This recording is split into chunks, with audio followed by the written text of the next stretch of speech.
जीवन में इतने व्यस्त रहिए कि पछतावा, डर, दुख, नफरत के लिए वक्त ही न बचे। जीवन में खाली वक्त ही सबसे ज़्यादा दुखी करता है।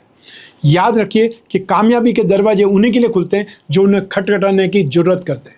नमस्कार, मैं हूं कमल श्रीमाली। आपका स्वागत आपके अपने वैदिक ज्योतिष के इस चैनल में और 13 जुलाई 2025 को शनिदेव के वक्री फल के इस विशेष एपिसोड में। यह एपिसोड आपकी राशि, नाम राशि अर्थात मून साइन पर आधारित है। 13 जुलाई 2025 से नवग्रह मंडल के न्यायाधीश शनिदेव की चाल बदलने वाली है। वे उल्टी चाल अर्थात मीन राशि में वक्री होने जा रहे हैं। 28 नवंबर 2025 तक अर्थात 138 दिनों तक शनिदेव वक्री रहेंगे। वक्री ग्रहों के संबंध में ज्योतिष प्रकाश तत्व नामक ग्रंथ में कहा गया है कि क्रूर ग्रह वक्री होने पर अति क्रूर फल देते हैं और सौम्य ग्रह वक्री होने पर अति शुभ फल, अति सौम्य फल देते हैं। जातक तत्व और सारावली ग्रंथों के अनुसार यदि शुभ ग्रह वक्री होने पर पद, धन, वैभव प्रदान करते हैं तो पापी ग्रह वक्री होने पर धन, यश, प्रतिष्ठा की हानि करते हैं। प्रतिकूल फल मिलने की संभावनाएं अधिक बन जाती है। शनि के वक्री होने के संदर्भ में ज्योतिष के ग्रंथों में कहा जाता है, शनि वक्रे च दुर्भिक्ष रुंड मुंड च मेदिनी और शनि वक्रे जने पीड़ा। इसका अर्थ ये है कि शनि के वक्री होने के समय काल में दुर्भिक्ष फैलता है, अकाल फैलता है, प्रजाजन रोग और पीड़ा से ग्रसित रहती है, परेशान होती है। प्राय वक्री शनि के कार्यकाल को बहुत अशुभ परिणाम देने वाला बताया जाता है, जबकि कई बार शनि वक्री होने पर भी जो अपने प्रभाव में शुभत्व और अधिक बढ़ा देता है। इस अवधि में जातकों को वही फल प्राप्त होते हैं जिनका वह अधिकारी होता है। तो आइए देखते हैं कि आपकी राशि को शनिदेव वक्र गति से क्या प्रभाव देने वाले हैं। तो सबसे पहले आरंभ करते हैं हम तुला राशि से। आपकी तुला राशि से 6th हाउस में रोग भाव में शनिदेव गोचर वसात वक्री हो रहे हैं। इस गोचर काल के दौरान आपको बीमारियों के प्रति सावधान रहना ज़्यादा जरूरी होगा। घर परिवार से जुड़े हुए मामलों में, विशेषकर संपत्ति से जुड़े मामलों में विवाद उभर सकता है और पहले से ही विवादग्रस्त स्थिति है तो ये स्थिति और गति पकड़ सकती है या और ज़्यादा बाउंडर पैदा कर सकती है। अपने शब्द और चाल चलन, भाषा का आपको ध्यान रखना ही पड़ेगा। व्यापारी वर्ग इस समय आर्थिक दृष्टि से परेशान हो सकते हैं और या तनावग्रस्त रह सकते हैं। अगले 138 दिनों में आपको कर्ज लेना पड़ सकता है, लेकिन कर्ज चुकाने में परेशानी का सामना करना पड़ेगा। जो आय है, इनकम है, वो संतोषजनक ना होने से वहीं पर आप डिफ़ॉल्टर भी हो सकते हैं कई जगह पे। और आउटसाइड सोर्सेज से या पर्सनल लोन लेने से आपको परहेज करना चाहिए। बहुत अधिक ब्याज दरों पर अगर आपको पर्सनल लोन लेना पड़े तो शेर के मुंह में हाथ डालने के बराबर सिद्ध हो सकता है। आपके विरोधी, आपके कॉम्पिटिटर सक्रिय हो जाएंगे। आपको नुकसान पहुँचाने का, षड्यंत्र करने का मामला गति पकड़ सकता है और इन्हें हल्के में लेने की गलती नहीं करनी है। जो नौकरी पेशा लोग हैं वे इस समय काल के दौरान नौकरी चेंज करने के प्रयासों से बचें। कोई लालच में आकर के ऑफ़र को एंटरटेन नहीं करें, क्योंकि कई बार सिर्फ आपको भांपने के लिए भी आपके सीनियर्स जो ऐसी स्थिति का निर्माण कर सकते हैं, अपने किसी फ्रेंड से आपको फ़ोन कॉल करवा सकते हैं या ऐसी कोई चीज़ की टिप आपको दे सकते हैं जिससे आपकी मनसा ध्यान पड़ेगा, आप रुकने वाले हैं या जो ही आपको लालच मिलेगा आप निकल जाने वाले हैं। नई पोस्ट, बेहतर सैलरी की चाहत में पड़ करके आपको जल्दबाजी नहीं करनी है। सिर्फ इन 138 दिनों के बीत जाने का इंतजार कीजिए। बेहतर ऑफर और अपनी ही कंपनी में प्रमोशन मिलने का सौभाग्य प्राप्त हो सकता है। किसी सहकर्मी की मदद के लिए आप उधार पैसे दिए हैं तो इसकी चर्चा ऑफिस में नहीं करनी है। यह स्थिति को उग्र बना सकती है और आपको अपनी नौकरी से निकाला भी जा सकता है। तो ऐसी स्थिति में जो भी पर्सनल लेन देन है उसको आप अपने तक सीमित रखिए। आपके दाम्पत्य जीवन की बात करें तो दाम्पत्य जीवन की दृष्टि से यह समय प्रतिकूल है। आपको हर कदम, हर शब्द सोच समझ करके बोलिएगा, वरना आपके रिश्ते में दूरियां बढ़ सकती है, दूरियां आ सकती है। स्वास्थ्य की दृष्टि से आपको इस समय लीवर से जुड़ी समस्या उत्पन्न हो सकती है। फैटी लीवर की प्रॉब्लम हो सकती है। डाइजेशन परेशान कर सकता है। कोलेस्ट्रॉल बहुत परेशान कर सकता है और कोई पुरानी बीमारी कि फिर से उभरने की वजह से मेंटल स्ट्रेस, मेंटल प्रेशर बढ़ सकता है। समय समय पर आपको हेल्थ चेकअप करवाते रहना चाहिए। आप में से वे लोग जो तेज़ रफ्तार से गाड़ी चलाने के शौकीन हैं तो समझ लीजिए कि चिंगारी तैयार है, बस इंतजार में है तो आग भड़कने का। इस समय आप दुर्घटना से चोटिल होने की आशंका और लंबे समय के लिए बिस्तर पर रहने की ओर संकेत मिल रहे हैं। यहाँ मेरा मंतव्य आपको डराना नहीं है, पर आपको सावधान करना है, सतर्क करना है। अब लाखों लोग या हजारों लोग इस जो एपिसोड है इसको देखेंगे और मेरा कर्तव्य, मेरी रिस्पॉन्सिबिलिटी है इस एपिसोड को जो भी देखें वो ऐसी आपदाओं से बच पाएँ। आइए अब बात करें आपकी वृश्चिक राशि की। आपकी वृश्चिक राशि से गोचर वसात पंचम भाव में, शिक्षा और संतान भाव में शनिदेव गोचर वसात वक्री हो रहे हैं। इस गोचर काल के दौरान नौकरी पेशा लोग नौकरी बदलने की गलती ना करें। ऐसा करने के उपरांत जो नौकरी आप कर रहे हैं आप उसे छोड़ देंगे और नई नौकरी भी मिलने में आप परेशानियां बढ़ जाएगी, या वहाँ पर ज्वाइन करते ही वापस आपको हटा दिया जाए, वो स्थिति बन सकती है।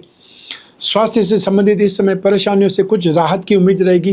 विशेष तौर पर जो परेशानी स्किन प्रॉब्लम से संबंधित है आपको उसमें राहत मिल सकती है। अपने से बड़े घर के सदस्य और जो अनुभवी लोग हैं, एक्सपर्ट हैं, उनसे सलाह मशविरा आपको अवश्य करते रहना चाहिए।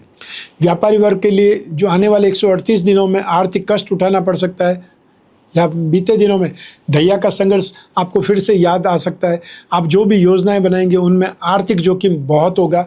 सही इन्वेस्टमेंट करने की नीति पर, या आप जो भी इन्वेस्टमेंट करें उसकी नीति पर अच्छे से सोच विचार करके आगे बढ़ना चाहिए। इस गोचर काल में आपने जो इन्वेस्ट कर रखें उसे इनकैश करने की भूल नहीं करनी है।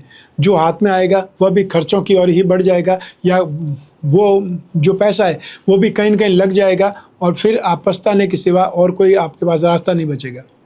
कोई नए बिजनेस या नए प्रोजेक्ट में शामिल हो रहे हैं तो ध्यान रखें, ये समय संघर्षपूर्ण है।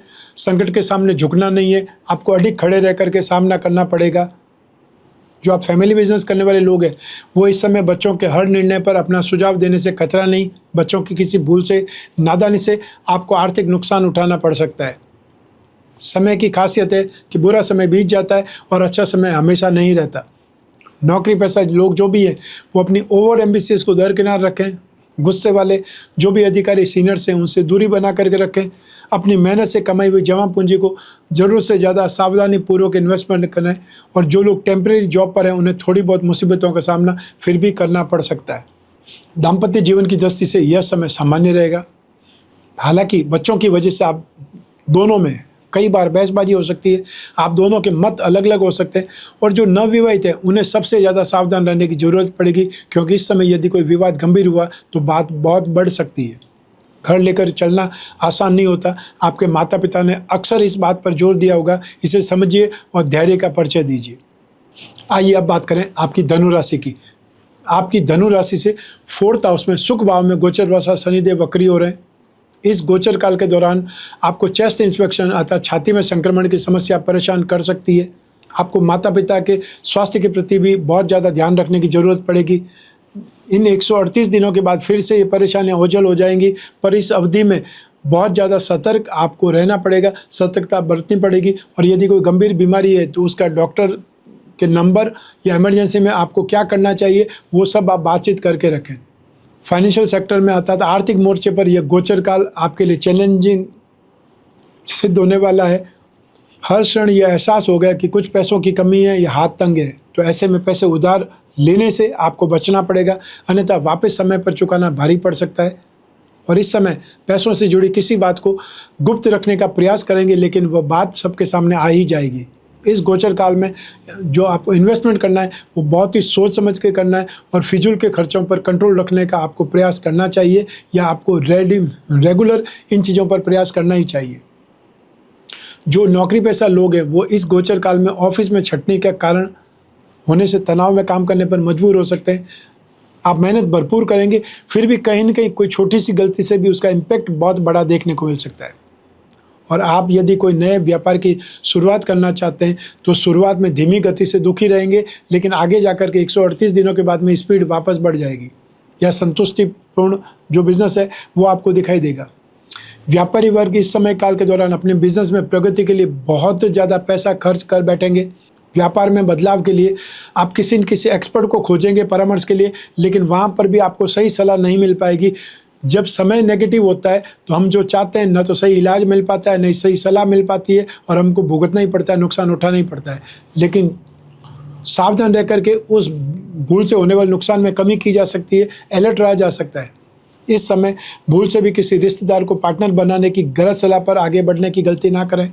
ये रिश्तेदार आपको गलत जगह पर फंसा सकते हैं, या आप खुद फिर जीवन में पश्चाताप करने को मजबूर हो सकते हैं कि आपने गलत व्यक्ति की राय मान करके जीवन में एक दुख झेल ली है। दाम्पत्य जीवन की दृष्टि से आपकी संदिग्ध गतिविधियां वैवाहिक जीवन में क्लेश उत्पन्न कर सकती है। जितनी जल्दी हो फालतू दोस्तों पर लगाम लगाएं। और अपने रिश्ते में लड़ाई झगड़े उत्पन्न होने वाली बातों पर या उन चीज़ों से, उन स्थितियों से खुद को अलग करके बचा जा सकता है। स्वास्थ्य की दृष्टि से आपको सिर्फ इतना कहना चाहूँगा कि दुर्घटनाग्रस्त होने की संभावनाएं संकेत दे रही है। आप स्वयं कोई वाहन चलाते हैं तो इस गोचर में वाहन दुर्घटना के योग बन सकते हैं। आपको मेडिकल बिल के साथ में आपको कोई न कोई मेडिक्लेम की पॉलिसी के बारे में सोचना चाहिए, जिससे आपको आर्थिक संकट खड़ा ना हो पाए या ऐसी मजबूरी न आ पाए कि आपको इलाज के लिए भी कुछ सामान बेचना पड़े। इस समय अवधि में होने वाली कोई भी बीमारी जल्दी से ठीक नहीं होगी, विकराल रूप धारण कर सकती है। इसलिए भी आपको सावधान रहना है। इसलिए भी आपको कोई न कोई एक्सरसाइज से, योग से, मेडिटेशन से जुड़ना चाहिए। तो आइए अब बात करें शनि शांति के उपायों के बारे में। शनि यंत्र की अंगूठी या शनि यंत्र का पेंडल बनवा करके धारण कर सकते हैं। शनि पिरामिड या नवग्रह पिरामिड अपने शयन कक्ष में सोने की जगह के आसपास रखें या उस रूम में रखें, और इससे आपको एनर्जी मिलेगी। इससे माइंड, बॉडी और सोल ट्यून अप होंगे, जिससे आप अपने जीवन में भी सुख शांति की नींद सोएंगे। आपकी अपनी पर्सनल लाइफ अच्छी होगी, और जो अपने जीवन में संतुष्ट है, अपनी पर्सनल लाइफ में संतुष्ट है, वो बाहर भी खतरों से लड़ सकता है। शनि के बीज मंत्र का जाप आपको करना शुभ रहेगा, और वो मंत्र है ओम प्राम प्रीम प्रॉम सह शनये नमः। और जो माँ गायत्री के उपासक हैं वो शनि के गायत्री मंत्र का जाप भी कर सकते हैं। ओम भग भवाय विद्महे मृत्यु पुरुषाय धीमहि तन्नो शनि ही प्रचोदयात्।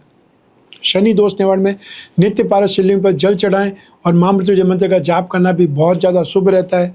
और जो धारण कर सकते हैं, जो सामर्थ्यवान है, पारद माला धारण करना विशेष मानसिक राहत देता है, शांति देता है। आप में से जिन लोगों को शनि की 6.5 शनि का ढैया चल रहा है, उन्हें शनि शांति कलश का प्रयोग करना चाहिए।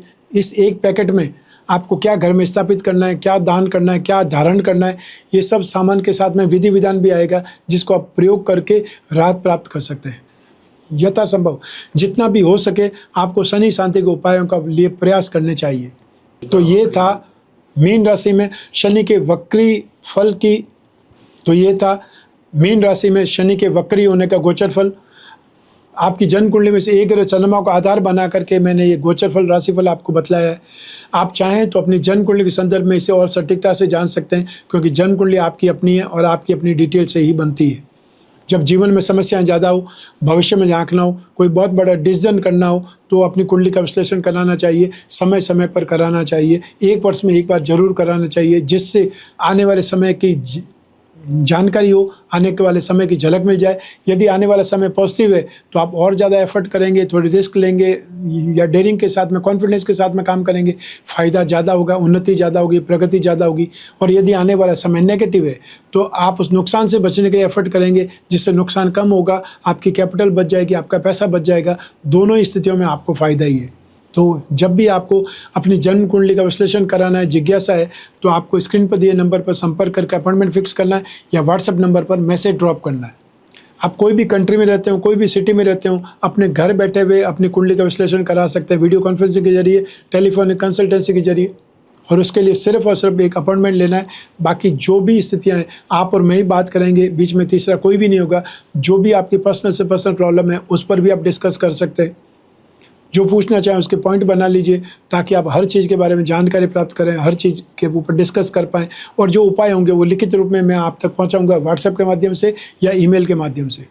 मैं कामना करता हूं कि आप सदैव स्वस्थ रहें, प्रसन्न रहें, सुरक्षित रहें। अपना और अपने परिवार का बहुत बहुत ख्याल रखें। आप सभी को मेरा नमस्कार, बहुत बहुत शुभकामनाएं। ईश्वर आपकी रक्षा करे। धन्यवाद।